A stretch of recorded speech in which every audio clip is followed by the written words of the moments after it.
Oh yeah. Hello everybody, my name is MVPerry, and today we're going to be looking at if Plants vs. Zombies characters were Pokemon cards.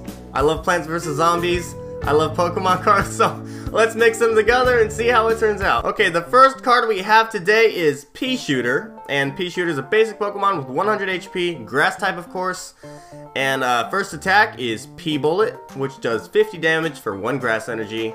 The second attack is Triple P-Shot, and it costs 2 grass energies and another energy, it doesn't matter what color it is. Flip a coin 3 times. This attack does 50 damage for each heads. You're gonna get at least 50 damage probably. If luck is in your favor, you can get 150 damage, so that's pretty good. I like Peashooter, I might put him on my team.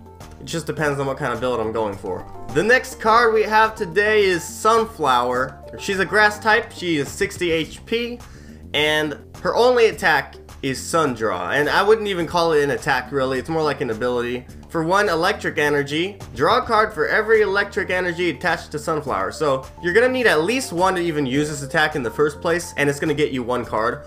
But if you have 5 electric energies attached to Sunflower, you're gonna draw 5 cards with that attack. I mean, if you're trying to build up your hand, if you're trying to build up your cards, this is a really good card for doing that. Okay, the next card is the zombie, and you know, I had to put a zombie in because it's Plants vs. Zombies. Okay, the zombie's a dark type, he has 200 HP, fair amount of bulk there actually.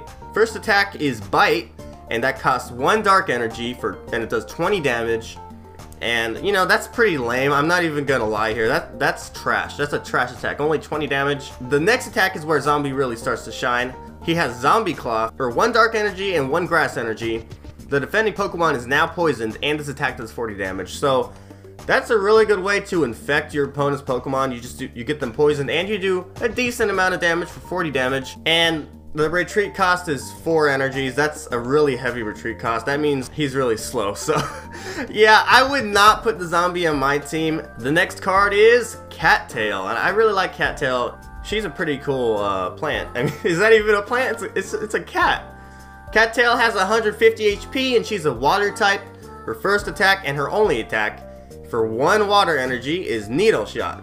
Flip a coin until you get tails. This attack does 30 damage for each heads, and that's pretty good. Overall, Cattail's pretty good, and since I just like Cattail in general, I'd probably put her on the team. The next card is Fume Shroom. Fume Shroom has 150 HP. He's a fire type because he explodes. He's kind of like Electrode. His first attack and only attack is Explosion. This is a costly attack. It costs 3 fire energies. That's a lot of energies, but look at this. He does 300 damage. Discard Fume Shroom and all cards attached to it. That's a lot of damage. This is a good Pokemon to have as like a last resort. Next card we have today is Fume Shroom. He's my favorite whoopee cushion boy. He has 120 HP.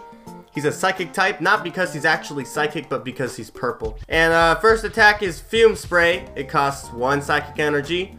The defending Pokemon is now poisoned. 80 damage. Okay, this is overpowered. This is overpowered, but I'll take it. I'll put it in the deck.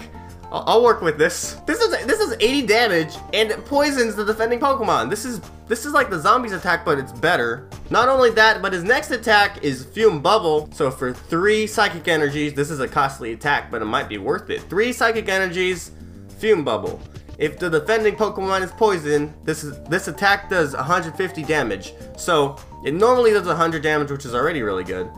But if the defending Pokemon is poisoned, it does 150 damage. So this is kind of like a combo card here. It works out really good. So first attack poisons them, and it does 80 damage. Then you come in with Fume Bubble and totally just demolish them. You delete them to hell. If you're battling an EX Pokemon, Fume Shroom would be able to take care of them pretty easily. Next card we have now is Wallnut, and Wallnut has 500 HP. I mean, understandably, he's the Wallnut. That's the point. He's all about defense. He's all about defending. So of course he'd have 500 HP. He's a fighting type or a rock type. I mean, I think it's a rock type. His attack is Rollout for 1 fighting energy. Does 10 damage for every energy attached to Wallnut. And here's the thing with Wallnut, he's not really the kind of Pokemon that you want to attack with.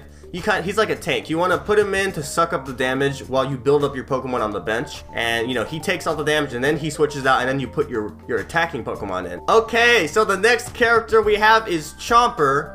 Looks like the piranha plant from Mario. He's a grass type and he has 150 HP. His first attack is Bite, which is just a solid 40 damage for 1 grass energy. It's pretty good. And then his next attack is awesome. It's called Chomp. 3 energies, which is costly, but 80 damage, and the defending Pokemon is now paralyzed. So that's a good combo right there. We get 80 damage and paralyzation, if that's a word, and that's pretty good. Next card we have is Melon Pult. Melon Pult's a grass type, of course, and he's 180 HP. First attack is Watermelon Bomb. It costs 1 grass energy and does 60 damage, which is pretty good. It's actually really good for only 1 grass energy. And the next attack is Seed Bullet. For 3 grass energies, it does 20 times. So, I really like this attack. I don't know about all of you guys, but it's pretty cool because this attack does 20 damage for every card you discard from your hand. I'd probably put Melon Pult in my deck. Okay, guys, this is the last card today. It's Snoopy. Snoopy is a water type, but honestly, it's really an ice type. And Snoopy has 100 HP. It sounds like I'm saying Snoopy, but like kind of off. Snoopy's first and only attack is Snowball. Discard an energy attached to your opponent's Pokemon. It costs 2 water energies and it does 50 damage. Here's the thing, 50 damage for 2 energies, that's mediocre. It's okay. It's not like super good. But the thing is, you get to discard an energy attached to your opponent's Pokemon. And let's say they're building up their energies for this mega attack, and then you just discard their energy with Snowball. That's a good attack, because then you not only do damage to them, but you stop them from hurting you. Snoopy's pretty good. I would not put him in my deck, but anyone who wants to build a water deck, you can go ahead and put him in. I'm not going to. Okay, guys, so those were all the Pokemon cards today of Plants vs. Zombies characters. Of course, I made all of them myself, but I don't know how accurate they are. I try my best to keep them accurate. If you want me to make anything else into Pokemon cards, then maybe I'll do that. It depends on how many of you guys want it. If I get enough requests for something, I'll probably end up doing it. Anyways, my name's MVPerry, and I'll see you guys in the next video.